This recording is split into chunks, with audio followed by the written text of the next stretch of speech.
All right. Well, we will certainly let people in as they continue to join, but I'll go ahead and kick us off. Hello, everyone, and welcome to the Indiana Arts Homecoming. My name is Connie Brom, and I'm the Communications and Community Engagement Manager with the Indiana Arts Commission. I'm pleased to welcome you to Finding Success as a Teaching Artist, Lessons from the PACE program. Today's session will be led by Stephanie Haynes, Josiah McCruiston, and Julie Leidner. Before I turn it over to those presenters, I'm just going to go over a few things quickly before the presentation. Please remain muted during this presentation until the Q&A so we can give our full attention to today's presenters. Feel free to utilize the chat function to introduce yourself and ask questions throughout the session.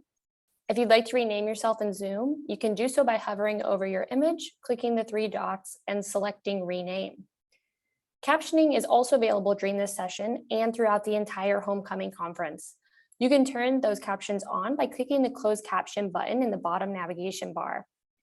And finally, if you have any tech questions or general questions throughout the session, please feel free to send me a quick direct message in the chat, and I'm happy to help you out with any issues that we are having. We will be using breakout sessions, so I will be available for any assistance if we have issues with that. But with that, I'm excited to turn it over to Josiah to get us started. Good afternoon, everyone, and welcome, welcome, welcome. I am so excited that you are all here. Thank you for taking time out to come to our session and spend some time with us. So without much further ado, I want to start off this space as I do with most and all of my students, whether I'm in classrooms or with my students here at the church. I want to give us words of affirmation. So really simple. All you really have to do is repeat after me, and we'll all be fine and well. So nothing too hard to do. So first, we always start off with, today is a great day. Today is. Should we unmute? Today. Oh, if you want to, definitely unmute yourselves. Yes. Today is a great day. Today is a great day. I am phenomenal. I am phenomenal. You are phenomenal. You are phenomenal. We are phenomenal. We are phenomenal. I am powerful beyond measure. I am powerful beyond measure. You are powerful beyond measure. You are powerful beyond measure. We are powerful beyond measure. We are powerful beyond measure. I am a great artist. I am a great artist. You are a great artist. You are a great artist. Oh, I think you really need to believe that and say, we are a great artist. We are a great artist. I am a game changer. I'm a game changer. Yes, you are a game changer. You are a game changer. We are game changers. We are game changers. And then this one's going to be pretty long, so follow along with me. I am flowing with creative energy. I am flowing with creative energy. You are flowing with creative energy. You are flowing with creative energy. Creative energy. We are flowing with creative energy. We are flowing with creative energy. Wonderful. Last but not least, give yourself a big hug and say, I am loved. I am loved. Say, you are loved. You are loved. You are loved. We are all loved. We are all loved. And amen. Amen. All righty. My friends, welcome to this beautiful session. My name is Josiah McCruiston. If you are available, please in the chat, I'm going to type the things that you're going to do, but you're going to tell us where you're from. what is your teaching background, whether it's an art discipline or what age group, all of that stuff. And then also, what do you hope to get out of this session? So your name, where are you from, your teaching background, and what you hope to get out of this session. So I am so excited that all of you are here. Please, ma'am, please, sir. This is just a space for us to all come together as artists to talk about the fun things that we get to do in the classroom. So my name is Josiah McCruiston. I am a youth pastor, performative teaching artist, and as well a creative artist. And I am so excited to be here with my friends. And I will pass it over to Julie. Hello. That affirmation went so deep for me. It really made me feel very good this afternoon. So thank you, Josiah, for that. My name is Julie Leidner, and I am in New Albany, Indiana. And I work at the Carnegie Center for Art and History, which is a museum, but it is also a branch of the public library. And I am really interested in hearing your answers to what you hope to get out of this session. Well, I can tell you what I hope to get out of this session, and that is that I'm really happy to meet all of you guys and to hear from either other artists who want to be a teaching artist, who are, wanting to kind of break into this practice or line of work, or I want to hear from people who have already done this quite a bit and might have something to offer. I'm also really especially interested in hearing from independent teachers who maybe are not affiliated with any particular organization, because I'm very curious about you guys. I certainly don't know everything about being a teaching artist. I've only been doing it for a couple of, a few years. And so I'm really excited to learn from you guys. So thank you. And I guess I'll hand it to Stephanie. Yeah, I'm going to give people just one more minute to type in the chat. I think people are being thoughtful. So I'm going to give you some time.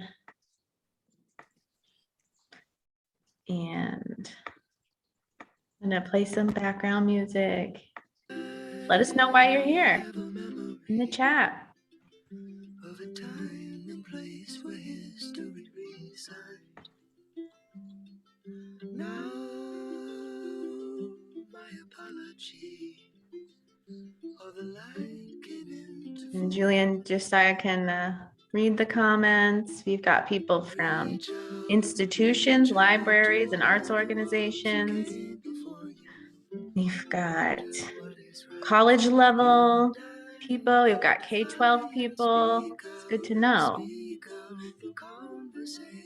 Yeah, I see from Carolyn Stoner that she is not a teacher. She's looking to learn more about how to support teaching artists as a professional, because she works at an arts and cultural organization. So that's an interesting perspective. Visual arts, we got performing arts like spoken word, storytelling, playwriting. Good mix of people. Okay, well, welcome to all of you. It's nice to get to know you. I do welcome you to turn your cameras on. We're not going to present a slideshow. I am going to present one thing in a minute, the website. And we're going to do some Q&A with Josiah and Julie in a minute. This is just how this session's going to unfold. I'm going to talk a little bit about pace here, not too much. And then we'll get to the what is a teaching artist conversation. And then we will go into breakout groups in maybe 20 minutes or so. And we'll let you self-choose if you want to go into a room and talk about performing arts related teaching artistry or visual arts related teaching artistry things. And you'll get to ask questions of Julie and Josiah directly, because those will be small groups. And we'll just have conversation time. So I know it looks like we do have a wide variety of people. So you will be able to ask your specific questions during those breakout groups in a little bit. So thank you for being here. I'm Stephanie Haynes. I'm with the Indiana Arts Commission, the Arts Education and Accessibility Program Manager. And ever since I worked here, we've had this program called PACE, which is an acronym for Partnering Arts, Communities, and Education. Oh, and if my internet cuts out at any point, someone chat me and let me know. Connie, let me know. But Partnering Arts, Communities, and Education, it's a twofold program. One, it's great to give grants to have more arts in schools. And that was part of what this program did. We gave grants to organizations and teaching artists to be in a school embedded. We're calling this a long-term residency. So the artist went minimum of 20 visits at the school, which is a lot over the course of a school year. And then we also committed to them that we would fund them for 3 years in a row. So they could stay in that school for 3 years and really build a relationship and build trust. Now, this model is not the most easy to replicate. That is a big commitment and a lot of funding that we put into this specific model. So I wouldn't expect, if you're new coming in as a teaching artist, that you would expect that kind of that large of a residency. But that's what we did with PACE. And part of why we did that is because the second part of this program is that we were collecting research. So we had heard at the Indiana Arts Commission that, yeah, we know there's research out there that arts are good for students, but that's based in Washington, D.C., or it's based in New York or California, and that's not applicable to us here. So our director and our commissioners came up with a plan to gather our own research right here in Indiana and tell the story of how the arts have an impact on our own Hoosier students. So that's what we did. We committed to these programs. We did them all across the state in rural schools, in more urban settings, and it was elementary age. All of the schools that participated in the research were similar in profile in that they were had high free and reduced lunch population, and that the students had below the state average passing on their standardized tests. So all that means is these students weren't necessarily as successful in traditional school settings and on standardized testing. So we know from other things, and we just know that anecdotally that the arts can reach these students who can't be reached through the traditional quote unquote teaching methods. So those are the types of schools that participated in the research. I'm going to share my screen. We had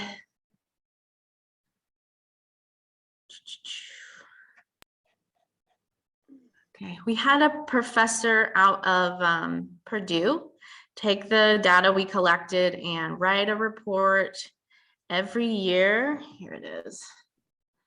There, Kenny, can you see the PACE site? Okay. Yep, looks good.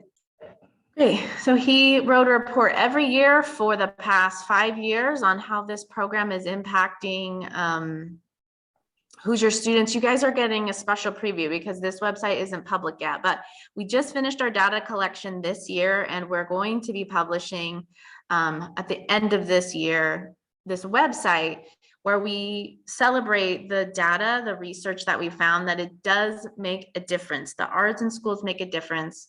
We're going to publish this data. It's based on Indiana schools and the success we've seen in Indiana schools. We measured the students' success in the art form. So we gave them these surveys, or we assessed their skills in the art form, and we did all different art forms. We did visual, music, dance, theater, all of those were included in the research. So they did grow in their art, obviously, and they also grew in their literacy skills. We did writing, different types of writing skills, and we measured them at the beginning of the school year. We measured them at the end of the school year, and we saw growth. So obviously we're not saying all of that growth, students got better at writing only because of our artists. The teachers are much the most to credit for that, but this program definitely contributed to the growth in their writing skills. So like I said, the model that the artist was embedded in the classroom, the artist did arts integration workshops where they taught both the art form and some literacy skills at the same time in each lesson, 20 times across the year and for 3 years. So with all of that, we saw incredible growth. And so we're going to take this website, we're going to take this research, and we're going to advocate across the state for more schools to invite artists into the classroom. We've got so much more in this session than just the PACE stuff. So I'm not going to go in depth on all of this information, but as you can see here, we have sites that participated in the research all over the state, from the very top in Michigan City all the way down to New Albany, where Julie is, and lots of places in between: Terre Haute, Nashville, Indianapolis. So looking forward to sharing this out more widely at the end of the year or early next year, and we'll celebrate teaching artists in schools. Okay, so let's move on to what you probably really came for, which is to hear about and from teaching artists. I'm going to spotlight Julie and Josiah. Spotlight, add spotlight, there we go. All right, guys, it's Q&A time for you. I've got some questions that you can answer here. What is a teaching artist? Can you guys give us some definitions? Yeah. Julie, do you want to take it, or do you want me to start off? I can give I can give a stab at it. I don't really have a great definition. I thought about maybe looking it up in the dictionary before this meeting, but then I was like, you know what? No, I'm just going to explain what the teaching artist is in my experience and for me. And I guess there's a couple of different things. One point is that I think, we're talking about PACE, which is where we went into classrooms, but teaching artists don't necessarily always go to schools. So they do much of the time, but I think you can be a teaching artist and go into other kinds of community centers and work with all ages. Sometimes even going out to festivals or other kinds of retreats, any place where people are gathered, where you are either running a workshop that is timed, right? So you're guiding people through a lesson, or you are helping to conduct a drop-in workshop in one of those settings. The other aspect is that you are, I believe, in my belief, I guess, a teaching artist is also a practicing artist. So this is what might make you different from the classroom teacher or the host that's hosting you. Not to say that classroom teachers aren't practicing artists, but many of them, as we know, are not. So that might be something that kind of makes you stand out and gives you something that you can offer that might be different from what the teacher who has that kind of like daily experience as a teacher and daily experience with those students has. So you're bringing lots of different kinds of experiences to your practice there. So that's my stab at the definition. Josiah, do you have something else that you would say? I think you covered a lot. I would also just like to add that we are taking our love or our passion for the art and making it accessible for the children or whoever we're working with. We are not only here to make art come alive and make it real and excite wonder into the small individuals that we have all we're shaping sort of a narrative for them to always hold on to, because at the end of the day, we can either draw them or detract them. And I think the fun thing with arts integration and also with making sure that we are being our best full selves inside of the space, we are becoming their favorite teacher. And so we are also creating favorite moments for them. So yeah, I think, yeah, teaching artists are people who are bringing the best of their art to change someone's life. That's all. Wow. That's a lot to live up to. No, but I hear you. It's a double major. You're an artist, you're practicing, you have teaching skills to bring to the table. You're not just, yeah. So not all artists are teaching artists, not all art teachers are teaching artists. It's its own kind of world. And you both described why it's important. You know what? I'm gonna drop in the link, this website to the Teaching Artists Guild. If anybody wants to dig in more on more of the definitions and what's out there, that's a national resource, the Teaching Artists Guild, teachingartist.com. My next question for you, Julie and Josiah, is what was your career trajectory going from artist to teaching artist, or did you always start out as a teaching artist? I'll start this one. It was weird for me. So right out of sort of high school is where I got started.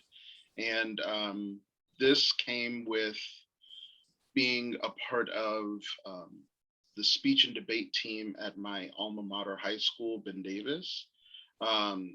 Really just going in and helping kids who are competitive theater acting with their performative pieces. If you're not familiar with speech and debate,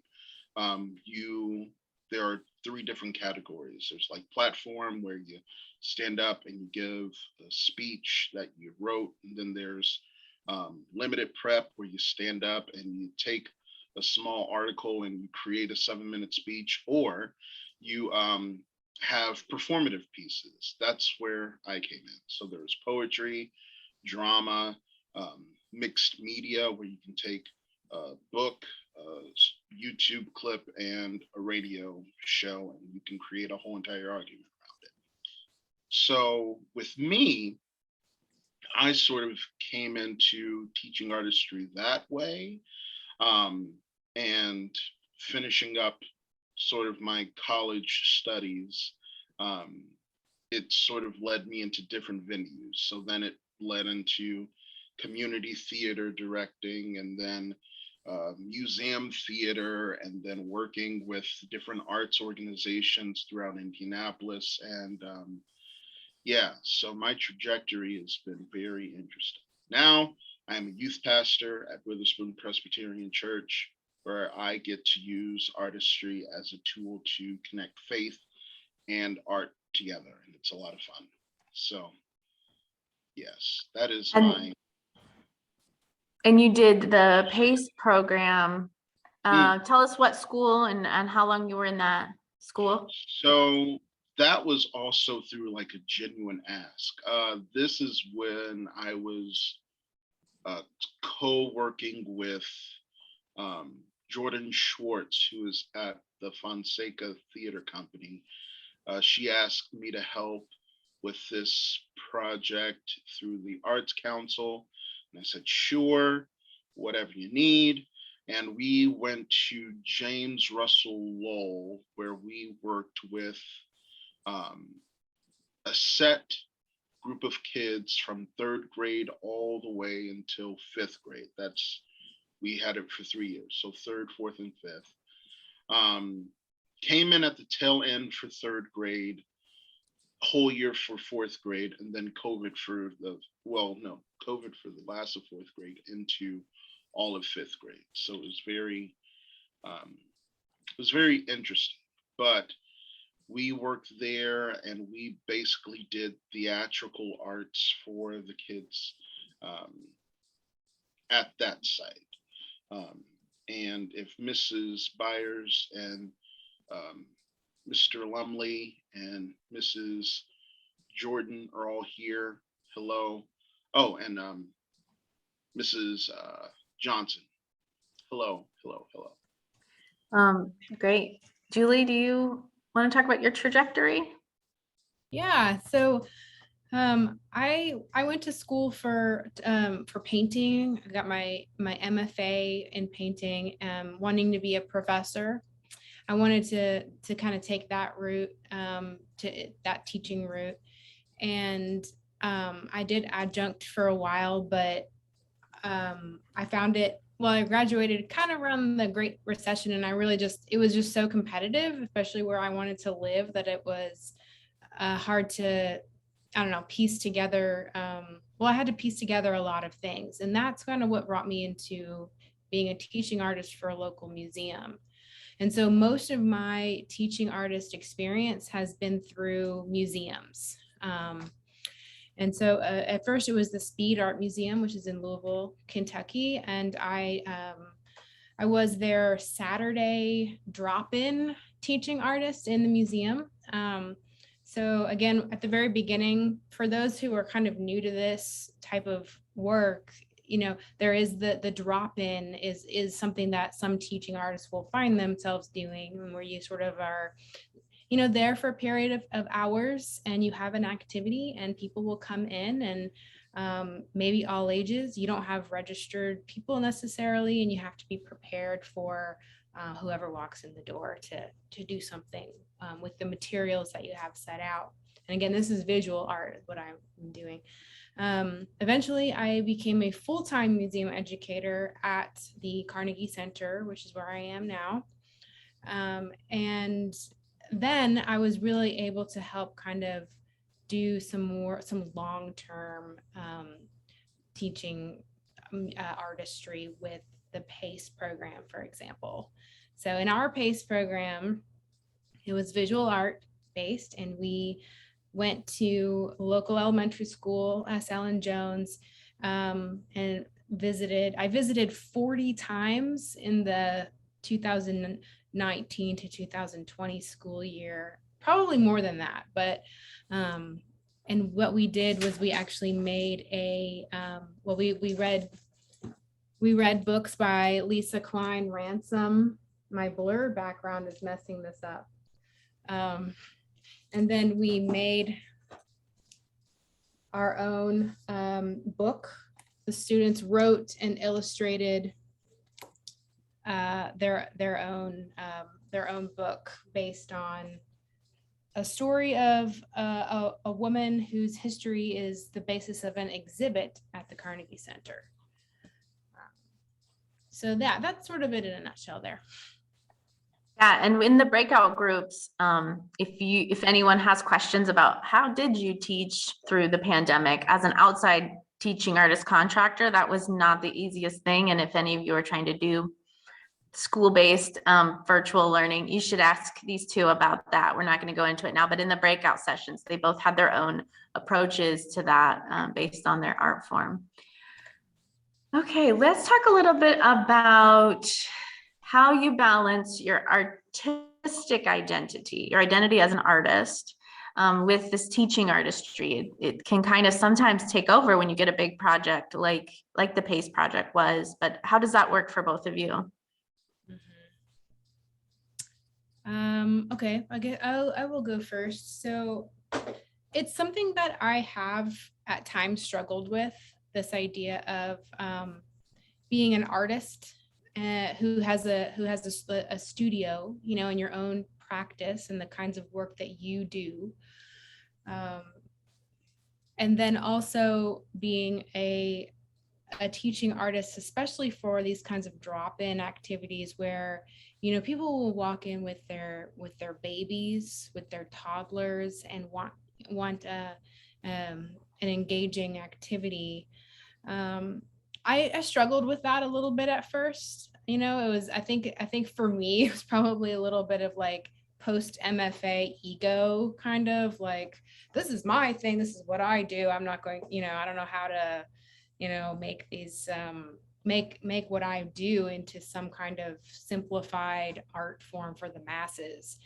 But what I ended up realizing is that I think the kind of work that I ended up doing as a teaching artist that I really loved was really adjacent to the art practice that I consider to be my identity. So by adjacent to, I mean, I'm really interested in stories and narratives. So I may not teach a workshop about the same things that I'm doing myself, but I can teach workshops about bookmaking, about making zines, mini comics, pairing words and pictures. And again, it's not like I'm teaching them what I do, it's just adjacent to it. Similarly, I love history, and some of my paintings are inspired by history. So I'm not going to go into a teaching artist situation and again necessarily teach my particular artwork, but I can make projects inspired by history because I love that, and that's adjacent to my practice. So I went to every second grade classroom in Floyd County last year and taught them how to make egg tempera paint from real egg yolks.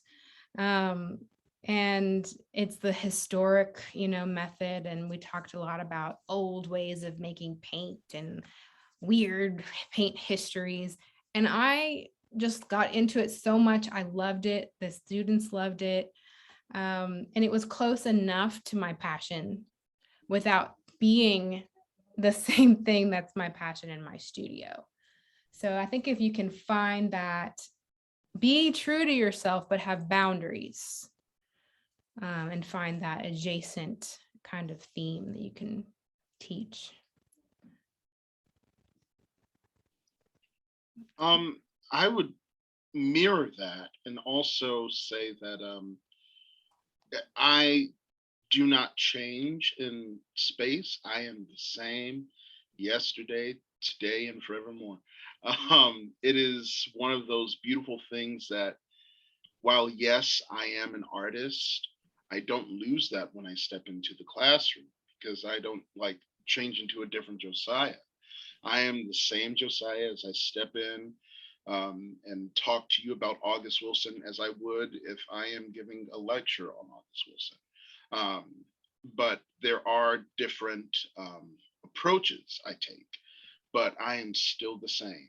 The same care that I give the students or the same care I will give my high school students, the same care I give my elder students. It is all wonderful. And it's a great look into more than just like how do you balance your artistry identity, but also how do you carry the weight of what your art is.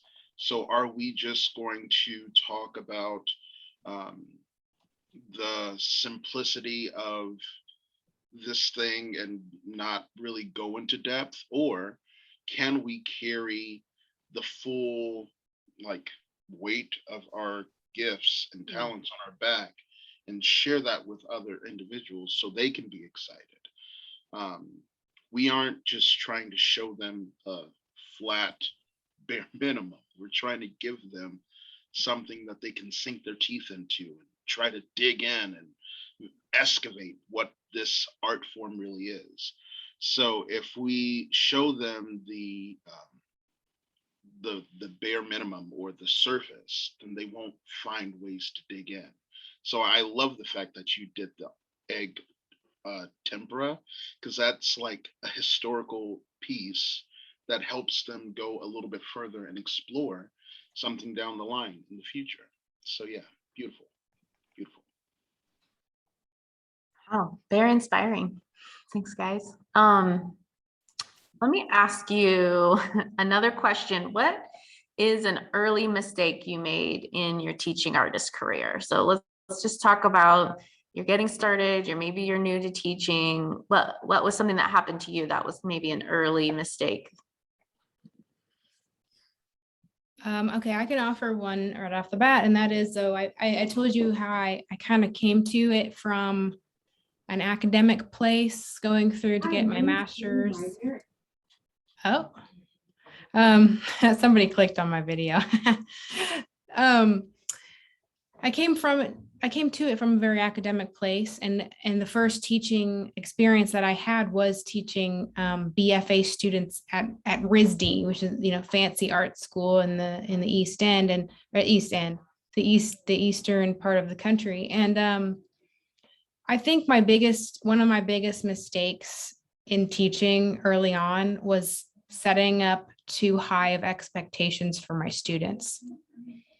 And I did that for a reason. I did that because I thought I wanted my students to know that I believed in them. You know, I thought it was a way that I was like encouraging them to say, you know, I know you guys are going to do a great job. I really am like, have high expectations for you, you know, maybe not in those words, but I was setting that up as a teacher because I thought I don't know, I think that's kind of what I had learned in that type of high intensity setting. And then I slowly started realizing that I need to create situations where students can be successful. They need to be successful on their own terms, not just my terms. How can I create moments, kind of like what Josiah was just talking about, of feeling excited?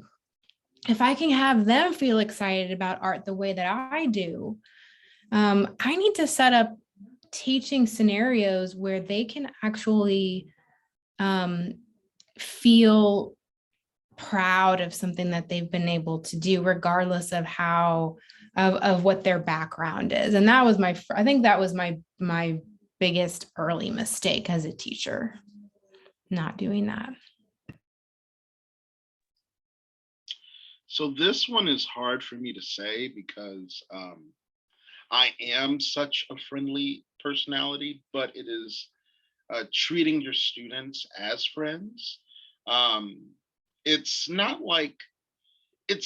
a terrible thing to be friendly, but when you lose the relationship as Mr. and student, or Mrs. and student, or master and student, then it becomes the relationship sort of becomes a little unstable, because instead of me giving you honest feedback on your work, or me trying to guide you in your work, it's now you telling me that this is what I want to do and this is how I am to my artistry, and that's sort of backwards.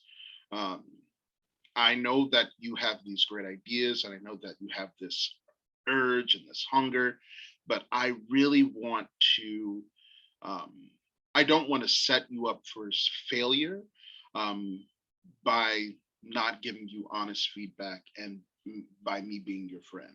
Yes, there are interpersonal relationships that can be created in this space, and yes, we can always talk, as long as we remember that there aren't many things that I can do to like help you with your girlfriend. I'm sorry. But it is remembering that it is a student teacher relationship first. And I try to, one of my mentors always say, try to be who you need in the classroom. And I thought that I always needed a friend. Wasn't really true. I just needed someone to see me in the classroom. And when they saw me and understood that there was something more than just, you know, the weird kid with glasses in the corner, then it became more of a beautiful, like, let's create more together. So yes, don't try to be your student's friend. Always see them as the student, but see them for who they truly are. And that's all I have to say about that. Great. I've got one more question, then we'll get into the breakout so everyone can pester you with their own questions. But what is a recent fun project that you've undertaken?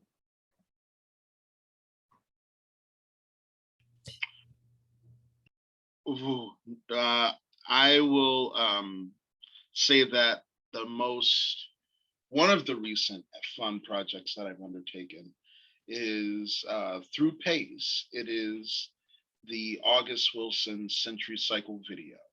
So we were able to, for the whole entire virtual year, look at August Wilson's Century Cycle from Gem of the Ocean all the way to Radio Golf, and dissect the historic moment, the major event of the piece, and also talk about like how it connects to our community today. And we were able to get actors to do monologues, so the kids were able to sift through the monologues that I picked that I felt were appropriate, and they were able to talk about what they wanted to see in the final project. The students were able to get visually creative and create cover art for their project, as well as develop sort of their own language for August Wilson pieces. So it was great to get all the collaborative artists together, from music to acting to scene work. And then we were able to create a final project where we created a whole, I think, 45-minute video of all of August Wilson's more famous monologues and songs from each piece. That was really fun. Awesome. Julie? Well, maybe I'll just share a couple pictures of the recent project that we did with Pace. I guess it was last spring at this point. We actually started out the year virtually, but when we finally did get to start going into the classroom, everyone was wearing masks, of course, and we got to work with kids with clay, and a lot of them, it was their very first time ever working with clay.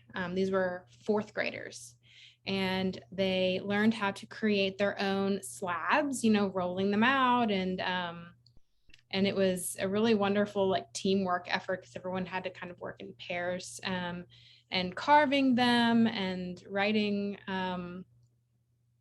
This was our growth mindset tree. We got to use their kiln in their classroom to fire the trees. We also made some square ones for the bark of the tree. And then we installed them outside on the brick wall of the building. And we had a big party. And the students got to see their collaborative work kind of coming together. This was actually really hard and a lot of work, and it took a very long time, partly because of just the coordination that it ended up taking between us and the schools during the pandemic. But this is the hallway of S. Allen Jones School, and the students, every student can see the tree from the inside of the school every single day. And you can actually read some of the messages on the growth mindset tree from inside. It's really vibrant, and hopefully it will last a really long time. And all of the work is worth it, really, when students can feel proud. I mean, it's probably in some ways a lot like, working on a musical or a play a little bit, in that it is a collaborative effort. And they get to kind of each have their own part. So that was a recent project that was fun for me. Cool. Very cool.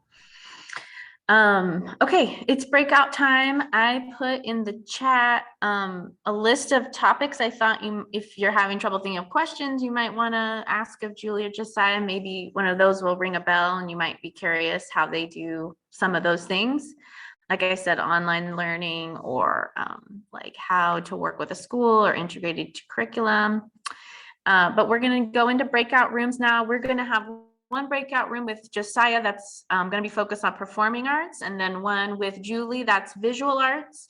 So you'll get to choose in just a second which room you want to go into. And then we'll come back just for a minute at the end. And we have a couple of things to mention at the end, just a survival guide list that we're putting together and some other resources for you. So we'll come back together for the last minute or so. We've got about 14 minutes in the breakout rooms.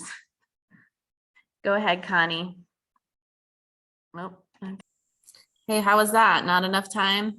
It was not enough time, but Caitlin, the Indie Arts Council has a collection of all the artists in the donut areas that you can reach out to, whether it be performative or visual or whatever. They have it. Hope that was helpful. Oh yes, Cheney still on here? No. Yeah. Yes, I am. I was gonna put the website in the chat for I was her. gonna say, can you drop the website for us? Thank you. The Indianapolis Arts Council of Indianapolis has an artist directory and also a nice job board. It's mostly the Indianapolis region, but I've seen other artists on there too. Yeah, that's kind of what we were just talking about too, actually. Exactly that. So I told everybody in my group that I would send out my notes with my tips for classroom teaching, but also anything that we can provide for these folks about databases for teaching artists in Indiana, where they can be listed on there. Let's all share that information so that everybody knows how to be found. Yeah, that is my closing request here. If you would like to receive an email from us, me, Julie, Josiah, will come from me, but please put your email in the chat. We're going to follow up with our survival guide, our tips for being in the classroom. Yeah, just drop it in the chat, your email address, or private message me if you don't want to share it publicly, and I will download all the email addresses before we close this meeting. Connie, are you one of the creative intermission accounts? I'm not. Okay, good. So we're good for a little bit. Yeah. We can be a minute over here. Yes. And then one more resource I want to drop here. There's going to be a National Teaching Artist Conference. It's going to be online. So I'm going to share that December 7th through the 9th. It's going to be a big one. It is the National Endowment for the Arts. The National Federal Department of Education is in on this. The Teaching Artists Guild, Arts Education Partnership is going to be a big, huge, kind of first of its kind that it's designed only for teaching artists. Usually teaching artists like an add-on with other conferences. This is just designed by and for teaching artists nationally. So I think it's going to be a really cool event. And so I dropped this link in the chat. It's called Our Shared Future, December 7th through the 9th. So if you, okay, so check that out and then put your email in the chat if you want to receive further emails from us. And I thank you for being here. Thank you to Julie and Josiah for sharing there. Portia, if you have a question, maybe you can email us afterward in case we get kicked off of here. We've got a couple minutes if Portia wants to ask her question. Can we let her ask? Yes. Well, it wasn't a question, but in our breakout room, the young lady was saying about how does she reach out to artists outside of visual arts. And I had put in the chat that Arts for Learning of Indiana has a plethora of artists that would love to do residencies. And lots of them have teaching artist certifications. Angela, you want to drop the link to Arts for Learning in the chat? Yes, thank you. We'll send these out. We'll send these links and we'll send you some more stuff in the email follow-up. Thank you, everyone. Thank you for being here, everyone. Catch our keynote tomorrow. Is going to be awesome. Thank you. More sections today. Bye.